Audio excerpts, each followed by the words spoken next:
So out of the curtain, this lady comes out, and the guys that I was talking to was complimenting her. My princess, I believe that you were gonna go far in the business. I may not be a fortune teller, but after what I saw in there today, you are amazing. My princess, I'd rather ride you than a Yoshi any day. So now as she's standing there, she's taking the compliments and thanking them for coming to the show. Now she's looking at me as if it was my turn to give her the compliments, even though I didn't know who she was. But I told her, I said, hey, I didn't really get a chance to see all of your match, but if you tell me who you are, I'll be glad to look you up just so I can see like some of the stuff that you actually do. Well, not this woman. It was, I'm already in the big leagues. You should know who I am by now, and if you don't, shame on you. So this woman gave me attitude. Like, I tried to tell her what happened, but she really wasn't hearing it. She was more like this. Why in the world you weren't here at 7 o'clock? Ma'am, I said I was sorry. I didn't get a chance to see all of your match. Oh my god. Tell me he did not just say that to me. Ma'am, I said I was sorry. I didn't get a chance to see all of your match. But if you tell me who you are, I'll be glad to look you. The time started for this whole show to begin was at 7:00 p.m. Well, the reason being I didn't get a chance to make it here on time was because there were certain issues that came. I don't care, and I don't want to hear your pathetic excuse. Your day has sucked. I don't care. You should have been here at this wrestling show to hear my name announced. Since you didn't do it, what you deserve right now. You should have checked your clock. Too bad. I don't care. Get out my face. We're through. Hey, old princess, you dropped the towel.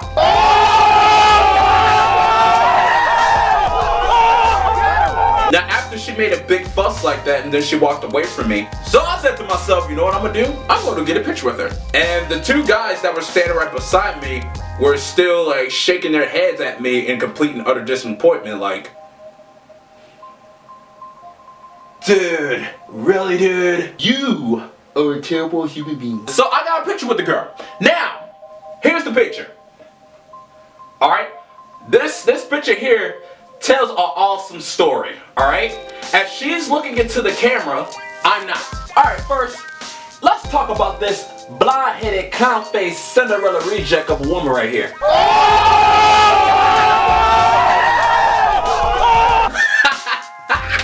Woo! I'm so sorry.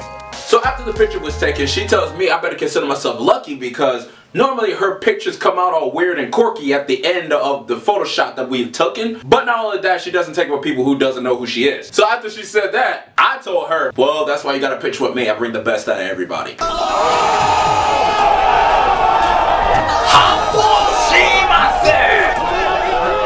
Now that that's finished, let's get to this angry black ape of a man right here.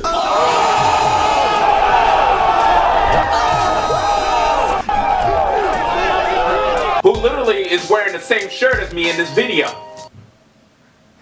See my face?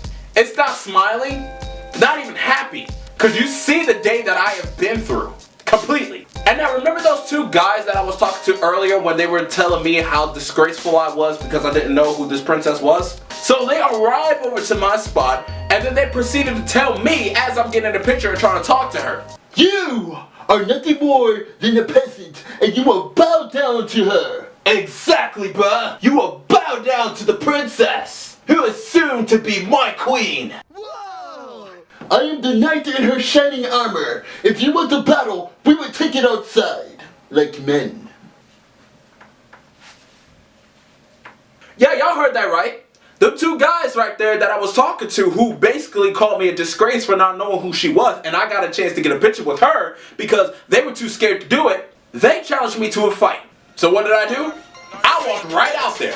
I proceeded to tell them this. I'm like, I'm so glad that you guys want to challenge me to a fight because right now I can take my frustrations out on each and every one of you people. See, I just got here and the people that I was just talking to earlier today before I even got here, they did not want to give me a ride to where I needed to go. I planned this stuff out a month ahead of time before this tryout even arrived. Now I get here, people want to be a-holes to me. Hold on 1 second, let me lift this up, show off my muscle. Now, I finally arrived here to this building, this fat, red-headed ginger woman who got security on top of that, telling me that I'm not even allowed to come into the facility unless I pay $10 for something that I already paid for. I paid $70 for this event and the tryout, but yet I had to pay an extra $10 more to get here. And now I finally get into the facility. I get into a little argument with this blonde-headed woman who's fussing at me because I didn't show up on time to see her match. You know what? Forget her. Now you two want to come over here and try to challenge me to a fight? Yo, let's go. I am afraid. Let's go. Calm down, hey buddy, calm down. Calm down, buddy. Calm down. Let's go, dude. We have somewhere else that we need to be. After the princess's fan favorite, I'm not so sure if I can call them fan favorites, let's just say her stalkers. After the princess's stalkers left, I was just walking around. I was just trying to calm myself down for at least like a good 15 to 20 minutes. So finally, I walked back inside of the facility. There were still people inside of the building walking around and talking.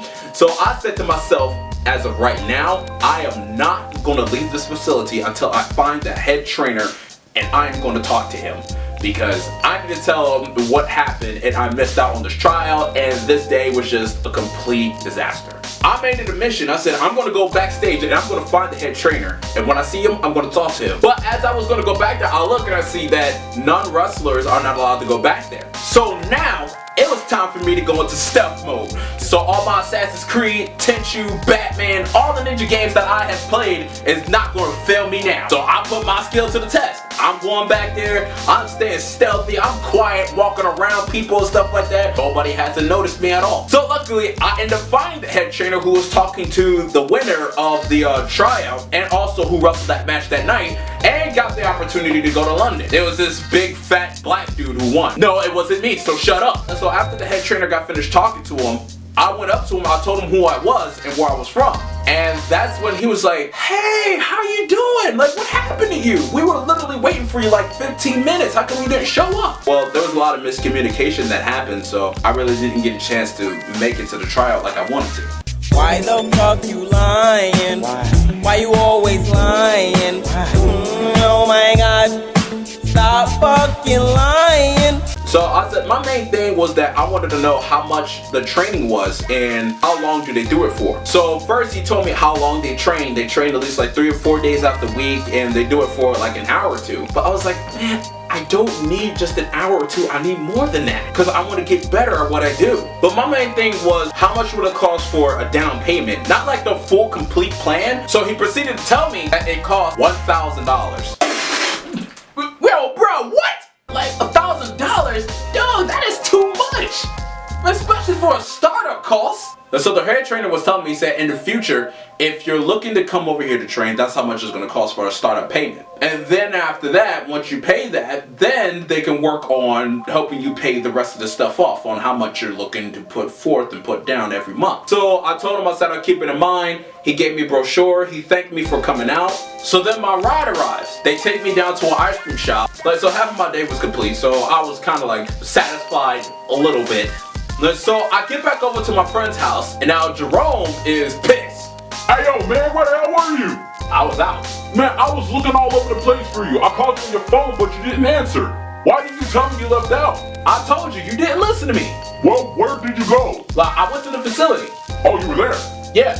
Well, you had a good time at least? I did. I saw a match and a half. I got a picture with this girl. So, I'm cool with that. Alright. So then I told him, I said that, hey, I paid them $60 for taking me to where I needed to go. And I told him I got a chance to talk to the head trainer who was there as well. So he invited me to come back again, which I don't think I'll be doing. And the best part about all this is, Daniel comes back. The moment that I said that I paid my ride $60, not only because it was the anniversary and they took me to where I needed to go. Daniel overhears me say that I paid them $60. He says, man, if I would have known you were paying $60, I would have took you over to Wingate Street. Not a problem. Yo, I am literally seconds away. I'll punch you in the face. You better get away from me right now. Like, get away from me right now.